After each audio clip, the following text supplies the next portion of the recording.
Una-una po sa lahat, blessed morning again mga kapatid. At pwedeng batiin mo yung katabi mo ng Happy New Year. Happy New Year! Happy New Year! Happy New Year! Happy New Year! Praise God. In the year of 2024, ay may mga kapatid tayong nagpa-water baptism. Ano po? As far as I remember, sila Sister Hannah, Christine, Michelle, Bro Chan, Bro Joros, and ikaw din ba? Bro RJ. At kabilang dyan yung isang binautismuhan natin na other nationality. Hindi pwedeng pag-ibig. Isang karangalan na makapagbautismo tayo ng isang other nationality with another religion. Glory to God. Amen? Praise God. Today is our first Friday of the year 2025. At napakaganda dahil sama-sama tayong salubungin ang bagong taon na ito. Marami siguro ang gumawa o kaya'y nagsulat ng kanilang mga New Year's resolution. Ginagawa niyo pa ba yan? Let us pray. Next ko muna magsitayo tayo lahat. Panginoong Diyos, maraming salamat po muli sa mga sandaling ito. Salamat sa mga awitin.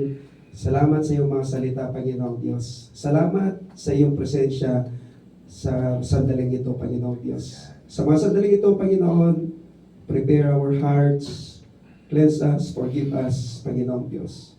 And let your Holy Spirit to move freely in this, inside the church and even outside the church upang maging safe at ligtas po kami sa aming isasagawang banal na gawain mo. Lahat ng ito, we pray in your Son Jesus. In Jesus' name we pray.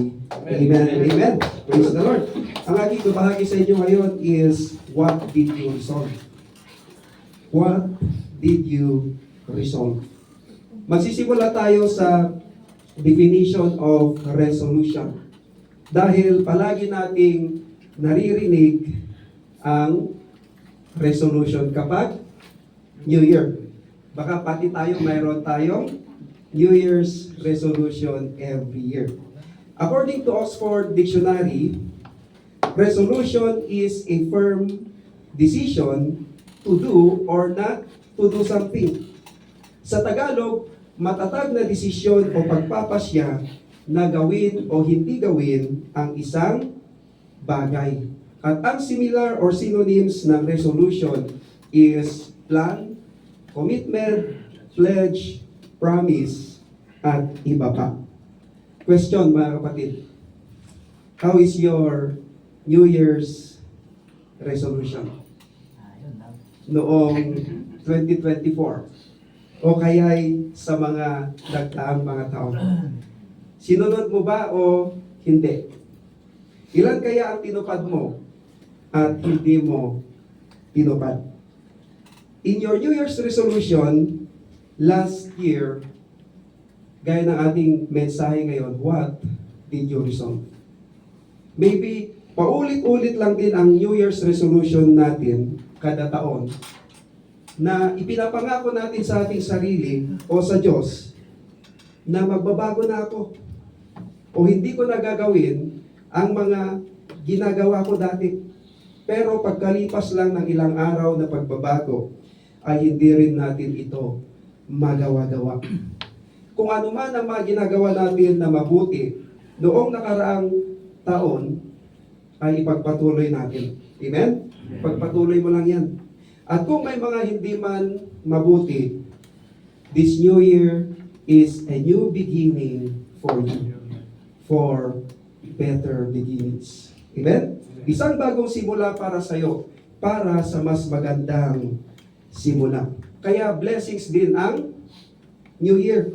At isa ito na dapat nating ipagpasalamat sa Diyos. Kasi binibigyan niya na naman tayo ng pagkakataon to reflect in the past for the coming New Year to make our lives better and better. Amen? At sana paganda ng paganda o kaya pabuti ng pabuti ang buhay at pamumuhay natin sa mga dumaang mga taon at sa mga parating pang mga taon. Amen. Amen? Based on survey sa websites, Ano-ano ang mga karaniwang mga traditional New Year's resolution ng mga tao?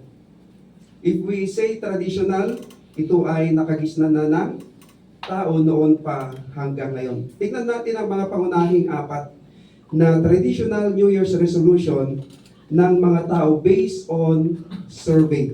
Okay, number 1, to improve physical fitness. At ito ang top 1 resolution ng mga tao, including sa paghinto ng mga vices and addictions na ginagawa. Baka marami na sa atin ang nag-enroll sa gym. Di ba? Number 2, to improve finances. Magkaroon ng mas maraming savings o pera. Number 3, to improve mental health. Hindi lang maging physically fit, kundi maging mentally healthy. Huwag mental na. Mentally healthy. Dahil ang nangunguna pa ring sakit ngayon is, depression or anxiety. At tumataas ang cases of suicide because of depression. Number 4, ito maraming ganito, weight loss. No? Marami siguro sa atin ang ganito, magbawas ng timbang, o magpapayat, o kaya mag-diet. No? Ilang beses mo ng New Year resolution mo yan? Countless. Praise the Lord, no? Kasali ba ang mga ito sa iyong New Year's resolution? Papas. Praise the Lord. Okay din naman ang mga ito. But it's better to set New Year resolutions that are spiritual. Amen? Mayroon ba tayo niyan? Amen. Praise the Lord. Ang iba nga, may paniniwala pa na para daw tumangkad ay tatalon. No? Pagdating ng New Year. Ako rin, biktima ako niya dati. Pero mas matanggat pa rin si Bro Marvin eh. Ano po? Pero hindi yung totoo. Mga superstitious belief lang yun. Okay? The New Year's resolution ay ginagawa ito ng mga hindi Kristiyano and even Christians. O maaaring hindi lahat. Dahil maaaring negative ang pananaw ng iba dito, Kristiyano man o hindi. Pero kung iti-take natin ito as positive, pakiulit niya ang word na positive. Positive. Okay? Kung iti-take natin ito as positive, ay napakaganda. Bakit? New Year's resolution is for new improvement. Amen? New Year's resolution is for new improvement. Bakit? Maaaring ang ilan sa atin ay nagdi-desire o naghahangad na mas lalong gamitin pa siya ng Diyos nitong year 2025. Na mas lumago pa sa kanyang personal study sa Word of God. Praise God. Praise God. Lumalim sa prayer. Na mas mapabuti pa ang kanyang buhay. Physically, mentally, financially, and spiritually. At mas marami pang mga kaluluwa ang madala niya sa Diyos. May mga ganyan ba tayong heart's desire or spiritual New Year resolutions nitong 2025? Praise the Lord. Now, kung iti-take naman natin as negative, itong New Year's resolution, ang New Year's resolution, ay anong iisipin natin? Same lang naman noong nakarang taon.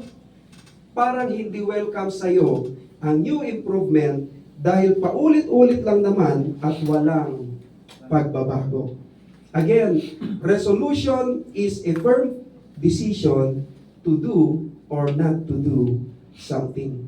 Parang plan, commitment, pledge, promise, ito na gagawin for us to improve in our daily lives and in our spiritual life. Kaya inuulit ko ang aking babahagi sa inyo ngayon is, what did you resolve? Gagawin natin ang New Year's resolution hindi sa pamamagitan ng ating sarili lamang, but the godly way o sa maka-Diyos na paraan. Kaya nga sinasabi ko, set New Year resolution that are spiritual. Bakit? Maaring pumayat ka. Mayroong improvement, pero how is your spiritual life? At upang hindi mananatili sa ating kaisipan, yung pagdating ng New Year, ay iisipin natin is, same lang naman noong nakaraang taon. O kaya'y ganun lang ulit ang gagawin natin. Ngayon, anong mga prinsipyo sa Biblia ang maibabahagi ko sa inyo upang makayanan na harapin ang bagong taon ng may kagalakan at magbibigay sa atin ng motivation at lakas upang makatulong na gumawa ng improvement at pagbabago sa ating buhay at pamumuhay. I don't recommend na tayo ay uupo at gumawa ng mga listahan ng ating mga resolution ng bagong taon. Tapos, babaliwalain lang pala. May mas mahusay na paraan dyan. Gaya ng ating pag-uusapan sa mga sandaling ito. I will give 4 principles in the Bible to make change in your life for the new year. 4 na prinsipyo o katotohanan sa Biblia upang gumawa ng pagbabago sa iyong buhay para sa bagong taon. Okay. Number 1 principle in the Bible to make change in your life for the new year.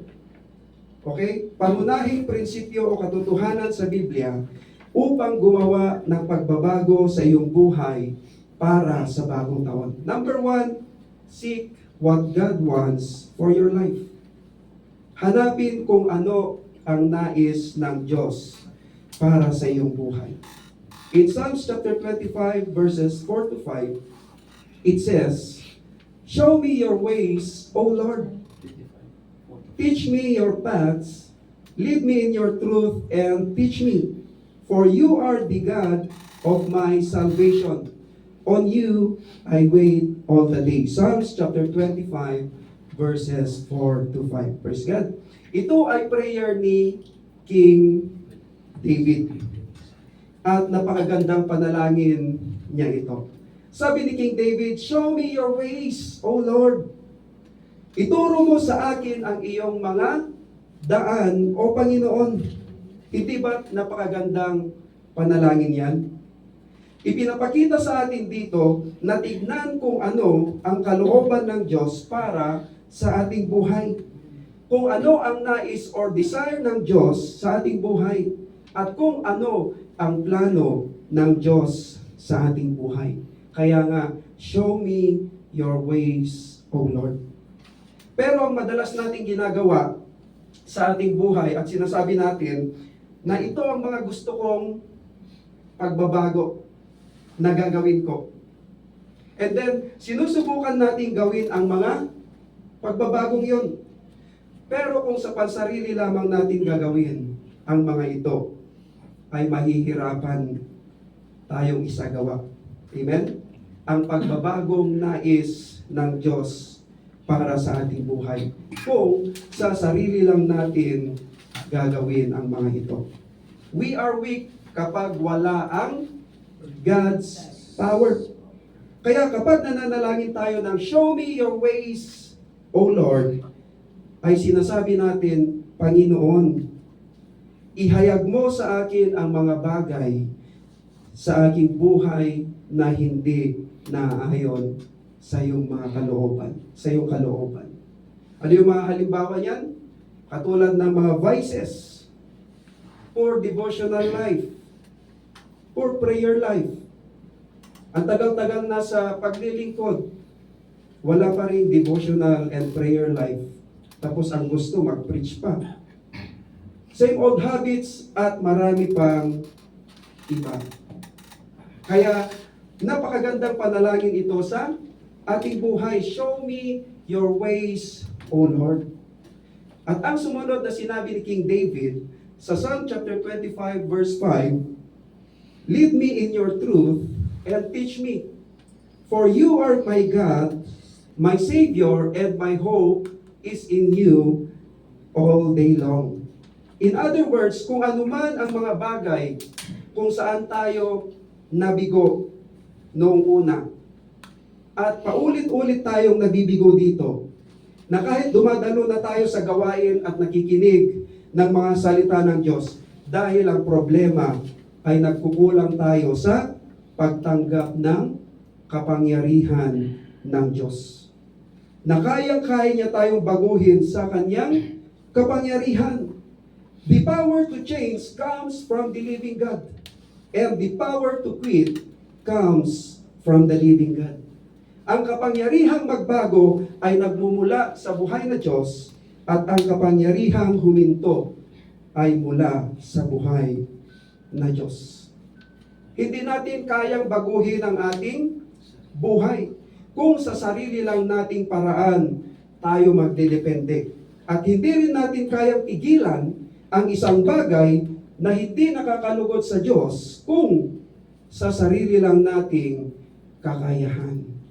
Only God can do the impossibilities. Amen? Amen. Kaya ang nararapat nating gawin is to respond, rely, fully embrace, and totally dependent to God. Amen. Anong sabi ni King David? For you are the God of my salvation.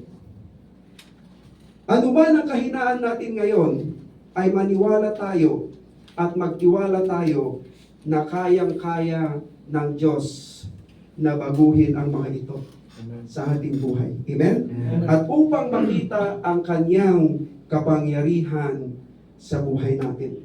Inuulit ko, ang ating first principle is seek what God wants for your life. And open your heart to receive God's power. Paano? Rely, fully embrace, and be totally dependent to God. Okay, number 2 principle in the Bible, to make change in your life for the new year. Number 2, determine in your life to do nothing that does not please God. I repeat it again. Determine in your life to do nothing that does not please God. Magpasya sa iyong buhay na huwag gumawa ng anuman na hindi nakalulugod sa Diyos. In John chapter 8 verse 29, it says, sabi ng Panginoon, and He who sent me is with me. The Father has not left me alone, for I always do those things that please Him. Ito ay prayer ng Panginoong Jesus to God, the Father, na ito'y sinasabi niya na ang layunin ng kanyang buhay ay mapalugdan ang Ama, to please the Father. Ngayon, kung tunay nga tayong sumusunod at nagmamahal sa ating Panginoong Jesus, ay dapat tularan natin ang kanyang, mga halimbawa sa ating buhay. Ano yon? To please God the Father in heaven. Amen? Amen.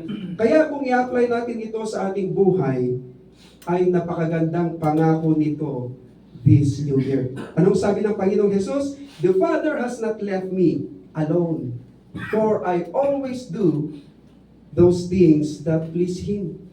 Kaya pagdating naman sa atin, God the Father will not leave us if we do those things that please Him. Amen ba tayo doon? Mga kapatid? Amen. Jesus says in John chapter 14 verse 16, sabi niya, and I will ask the Father, and He will give you another helper, and to be with you forever. The another helper dyan, or in other versions, is another comforter, or another advocate. Sino yan?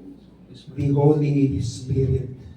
At ang isa sa gawain ng Holy Spirit is to help us, to guide and remind us, o konsensyahin tayo.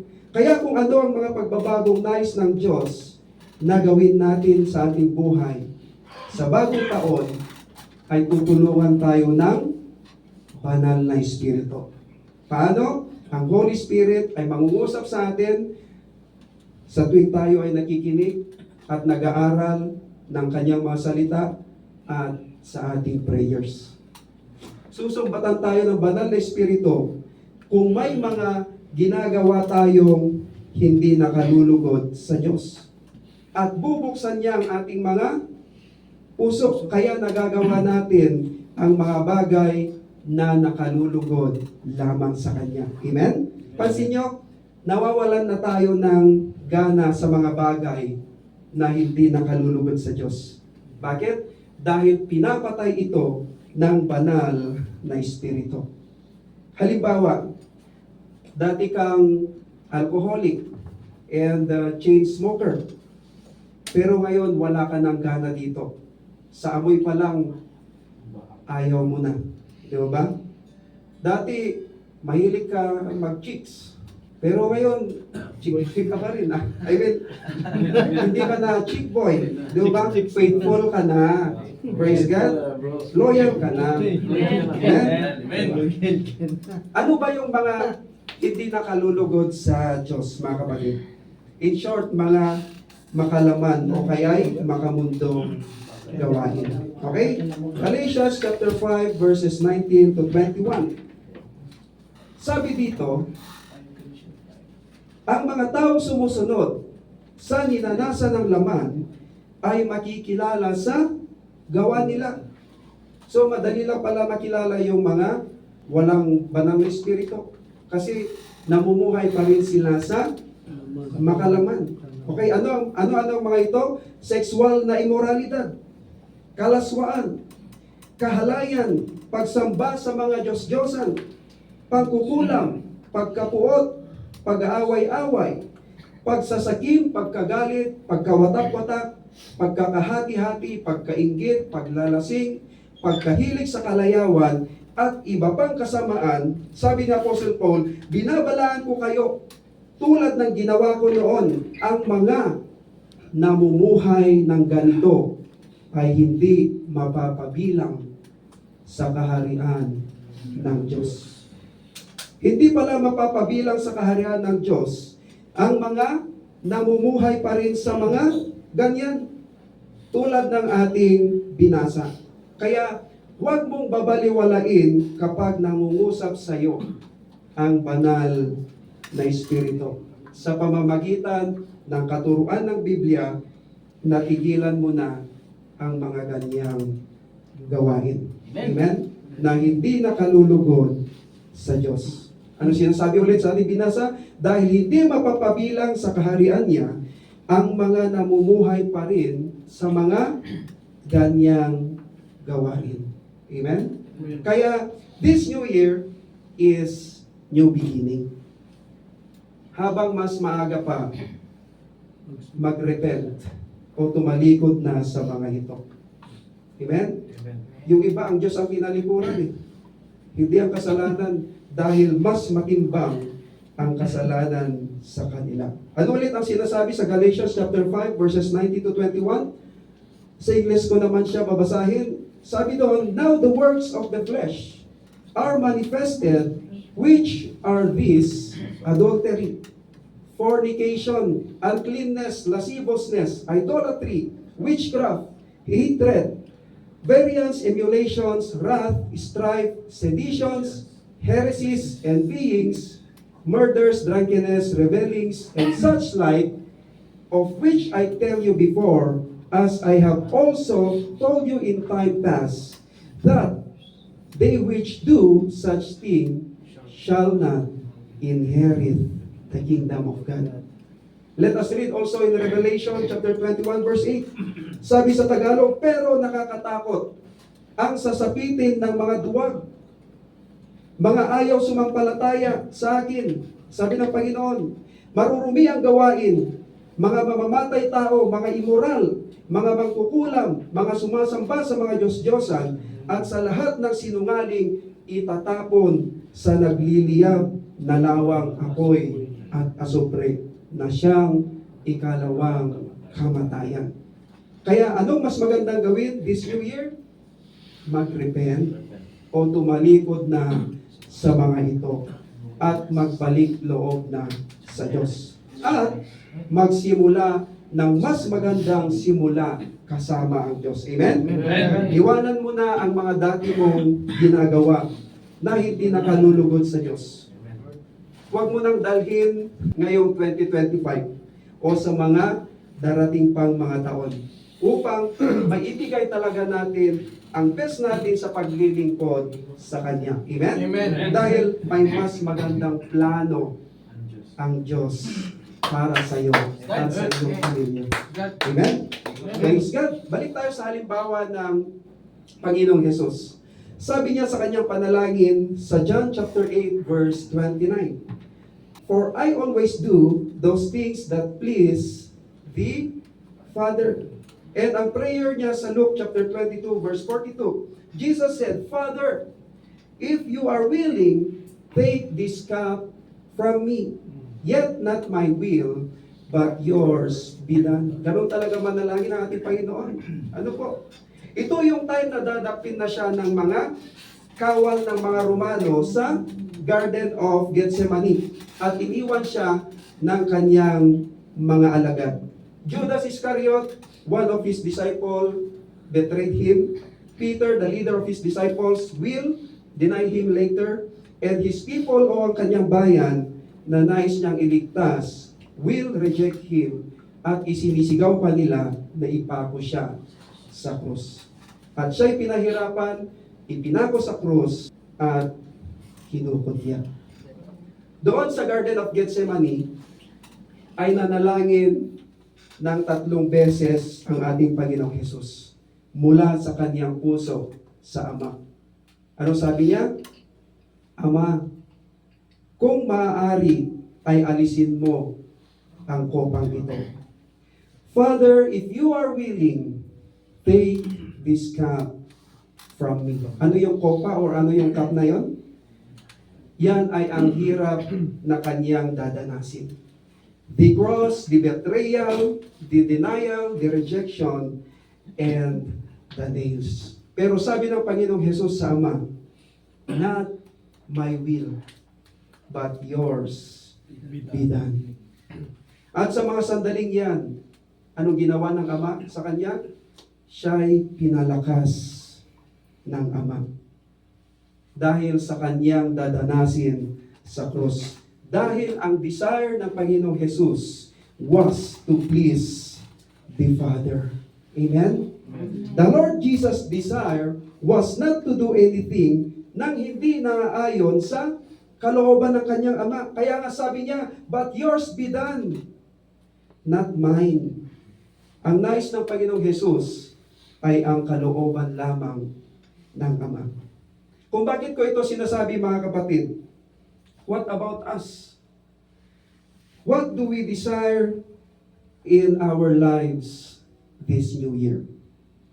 We can face the new year with courage, with hope, and with confidence by saying to God, show me your ways, O Lord, at iwasan ng gawin ang mga hindi nakakalugod sa Diyos at sundin ang kaparaanan at kalooban ng Diyos. Gaya ng panalangin ng Panginoong Hesus sa kanyang Ama sa langit. Sabi niya, not my will, but yours be done.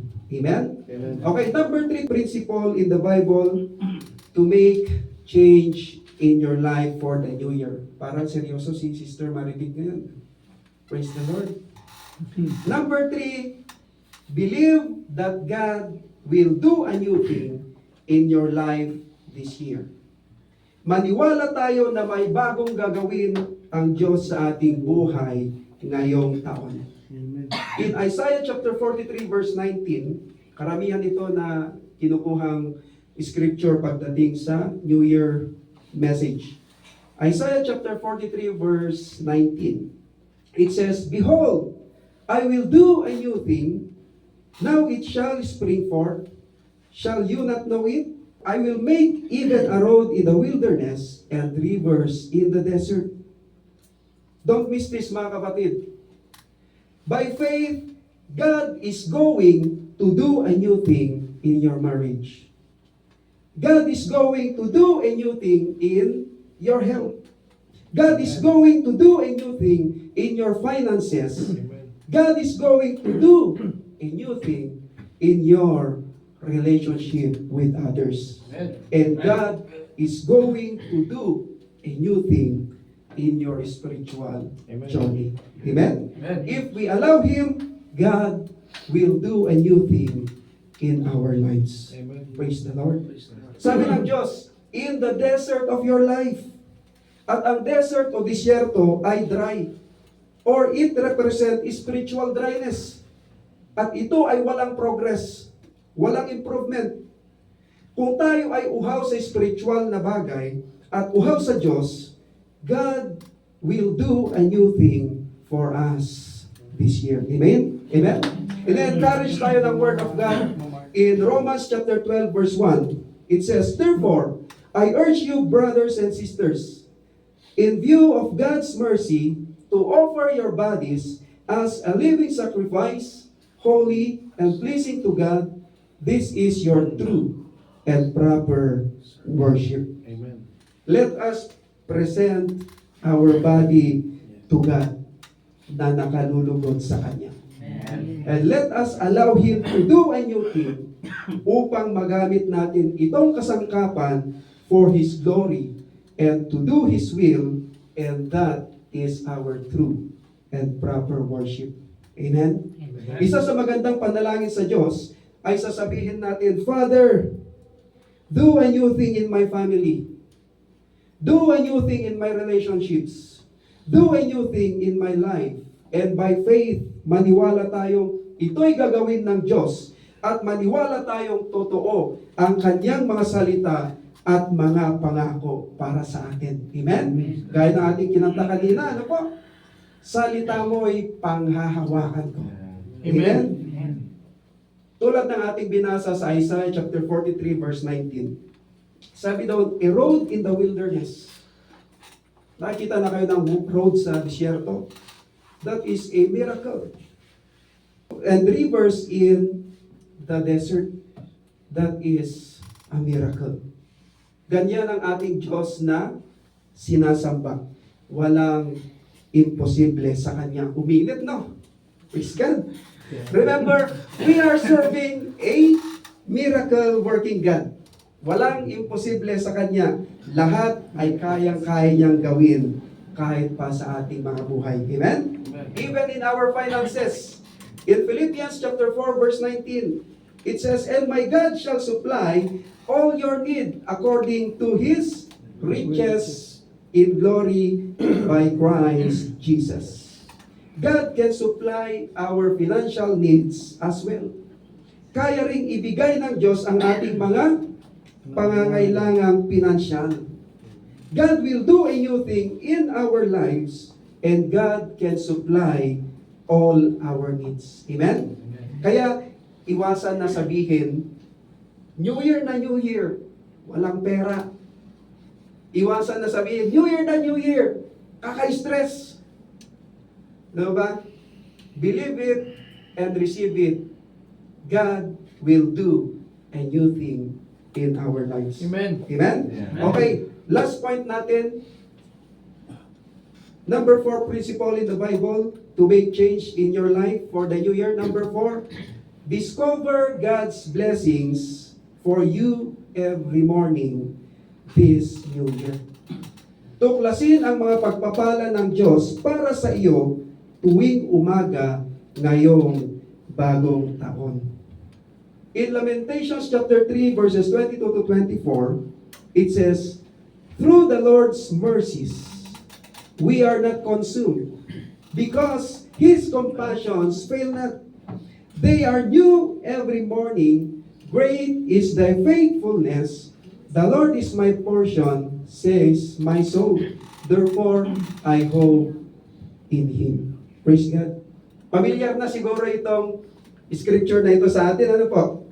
Okay, sa iba.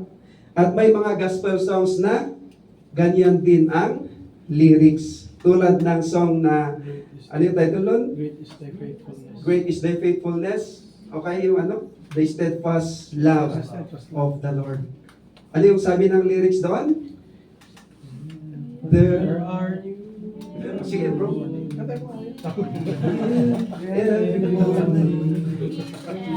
Great is thy faithfulness, O Lord.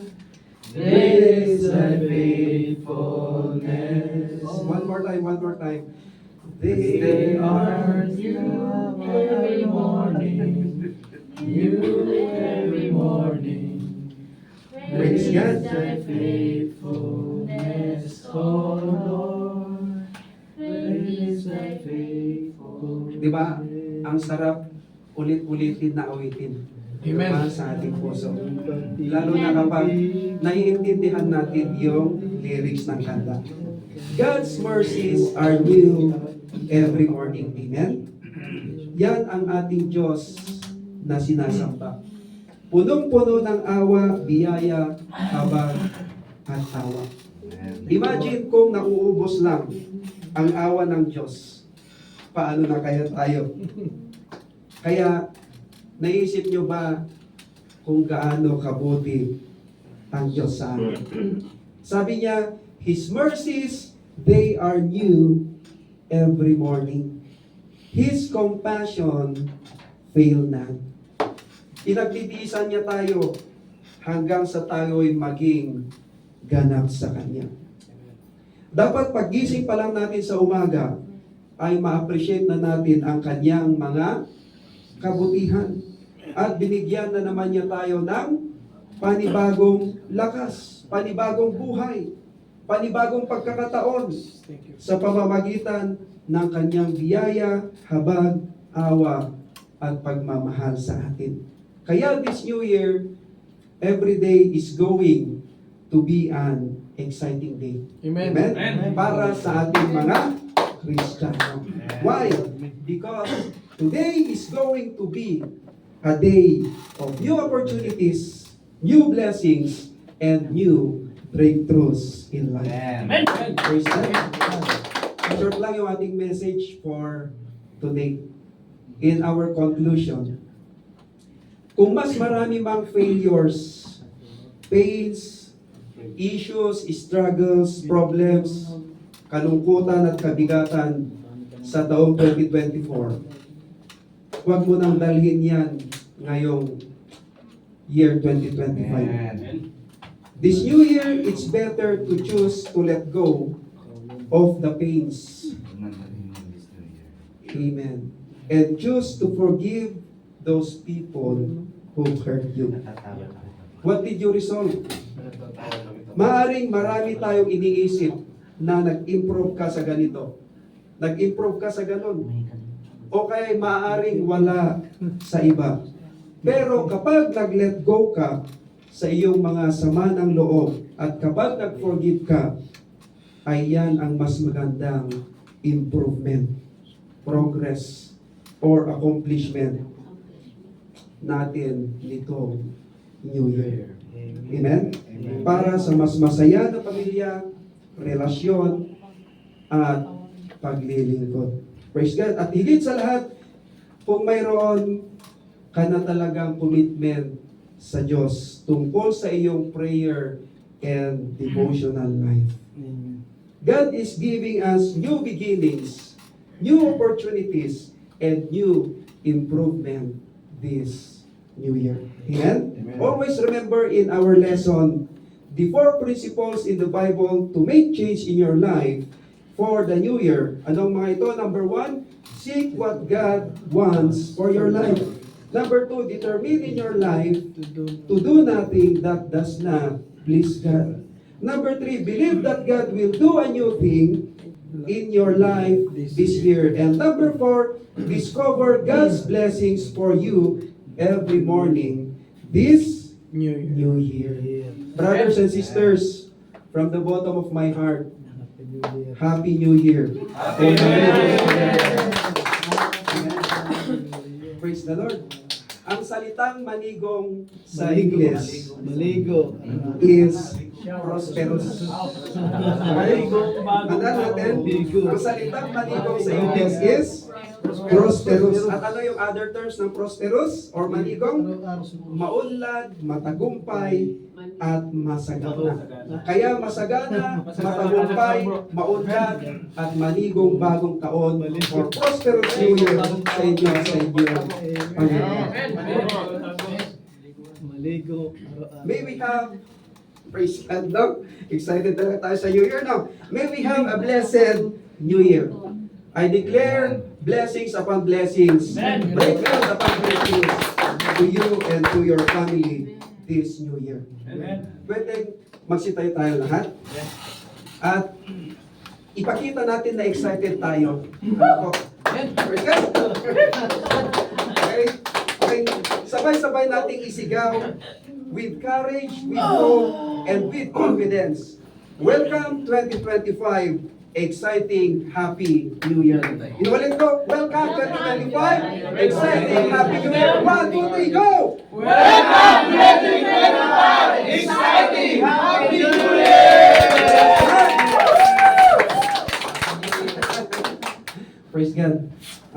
Akin pong i-end sa isang prayer, mga kapatid. Panginoong Diyos, muli salamat sa mga sandaling ito. Salamat, Panginoong Diyos, sa panibagong taon na naman na ito, Panginoon.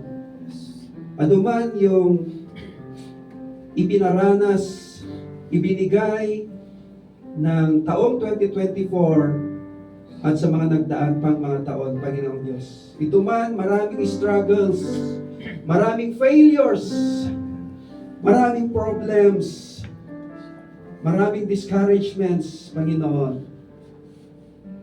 Help us, Panginoon, that this coming 2025, matuto kami mula sa mga ito. Mag-reflect kami mula sa mga ito.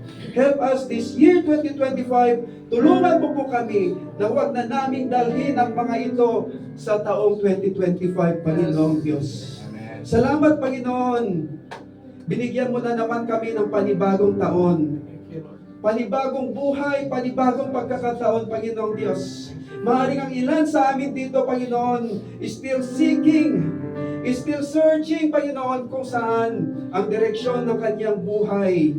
Panginoong Diyos, this year 2025, Panginoon, continue na mangusap sa amin, Panginoong Diyos. Sabi na nga, kapatid namin kanina, help us to redirect, help us to refocus, Panginoon Diyos, sa aming mga buhay-buhay. Yes, Lord, Panginoon, salamat sa mga sandaling ito. Napakabuti mo. Salamat sa iyong mercy. They are new every morning. Salamat sa iyong walang sawang awa sa aming kakulitan, Panginoon. Salamat, napakabuti mo, Panginoon. Wala nang ibang makakaintindi sa amin kundi ikaw lamang, Panginoong Diyos. Tulungan mo po kami, Panginoon, na maka-align sa iyong mga salita. Maybe some of us this time ay nakakaranas ng struggles, ng failures, ng pagbagsak, Panginoon Diyos, ng madilim na daan, Panginoon. Pero tulungan mo po kami, Panginoong Diyos, sa mga sandaling ito. Help us, Panginoon, to realize, to forgive, to repent, to let go. Itong mga pains, itong mga sins or habitual sins naming nagagawa, Panginoong Diyos. Tulungan mo po kami this coming year 2025. Kaya ng iyong mga salita, New Year is new beginning. New Year is new improvement, Panginoong Diyos. Help us, Panginoon, sa aming spiritual journey, sa aming pagsiserve sa iyo, Panginoon Diyos, sa aming relasyon, sa aming pamilya, sa relasyon namin sa bawat isa, Panginoon Diyos. Tulungan mo po kami upang maging kalugod-lugod po kami sa iyong harapan, upang walang mga hindrances, Panginoon Diyos, sa aming paglapit, sa aming paglilingkod sa iyo, Panginoon. Tulungan mo po kami, strengthen us, Panginoon Diyos, with your power, Panginoon. Wala po kaming magagawa kung wala ka sa aming buhay, Panginoon Diyos. Maraming salamat. Andiyan ka lagi to remind us, to guide us, to encourage us, to motivate us, at konsensyahin kami kapag kami ay nakakagawa ng hindi nakakaaya sa iyo, Panginoon Diyos. Muli, Panginoon, ipinagkakatiwala namin sa iyo ang lahat-lahat, yung mga gagawin mo pa sa aming buhay nitong year 2025, Panginoon Diyos. Maraming salamat sa iyo, sa iyong kabutihan. At lahat ng ito, we pray in your Son, Jesus. Lahat ng mga anak ng Diyos ay magwika na Amen. Atin po binabalik sa ating magandang presider.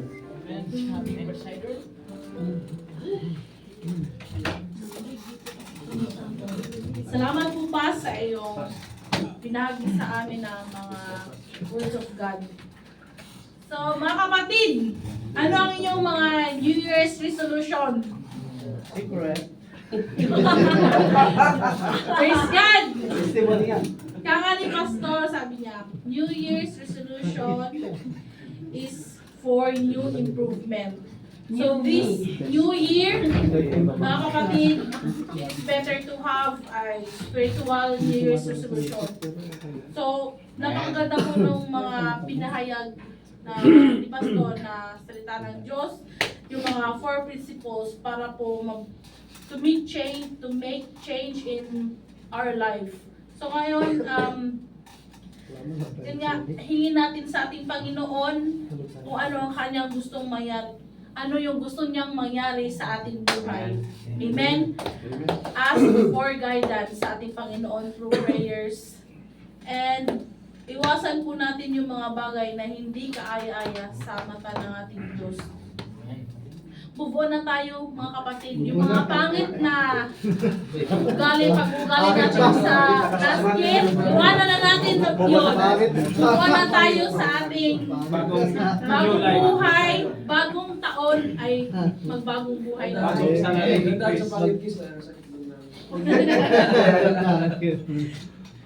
At huwag nating huwag natin iwala yung faith natin sa Panginoong Diyos na He will do good things in our lives. Kayang gawin ng ating Panginoong Diyos dahil sa ating Panginoon walang imposible. At let's pray every day na ang ating New Year ay maging more blessings pa for us and for our family. So, yun lamang po. At ang susunod nating tatawagin ay ating gwapong mabait na kapatid, Brother Romel Lorenzana sa kanyang napakagandang testimony. Bihira lang yan.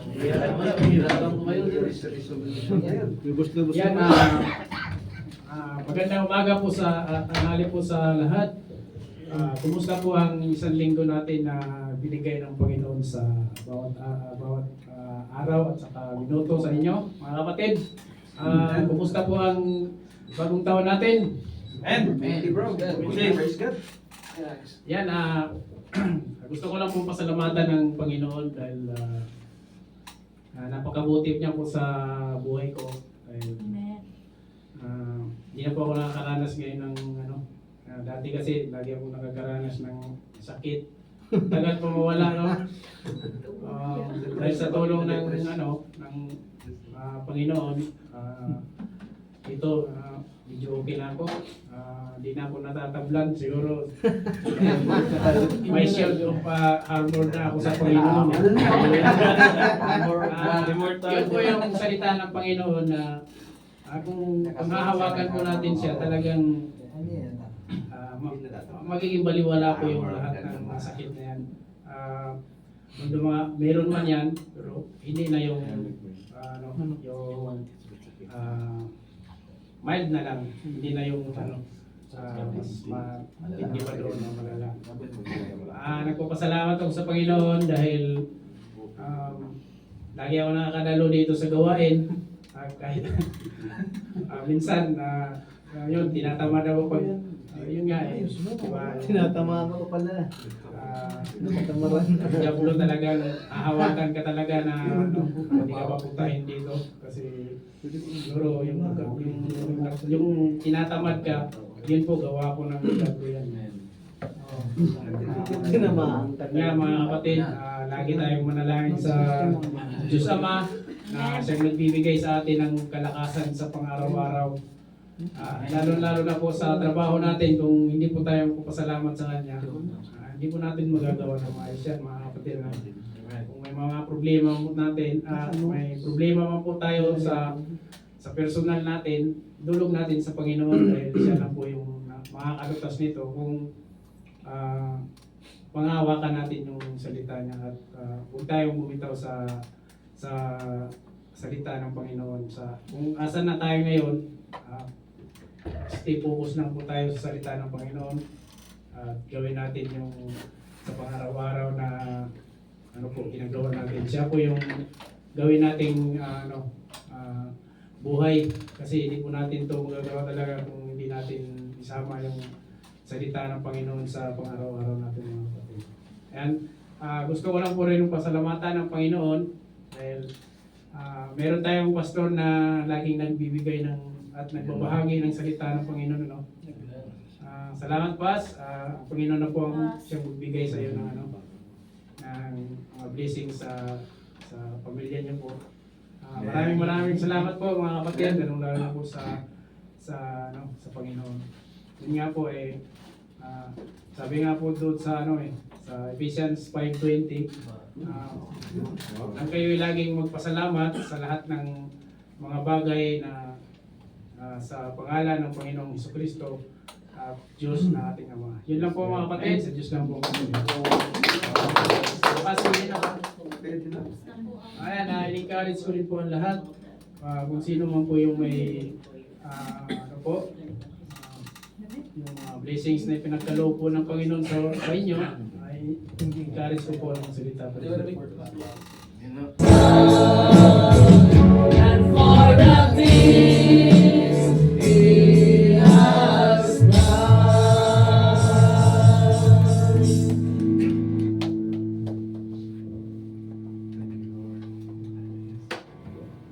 Let us remain standing. We reach now our last part of our service, and just like Apostle did to the churches in 2 Corinthians chapter 13, verse 14, it says, "The grace of the Lord Jesus Christ and the love of God and the fellowship of the Holy Spirit be with you all." Let us raise our hands to receive the blessings and grace of our Lord Jesus Christ. Father God, we thank you so much for this moment. We thank you for the victorious worship service today. And we thank you for your presence. And we pray for our brothers and sisters that are here, including our family, to more blessings and protection to our family.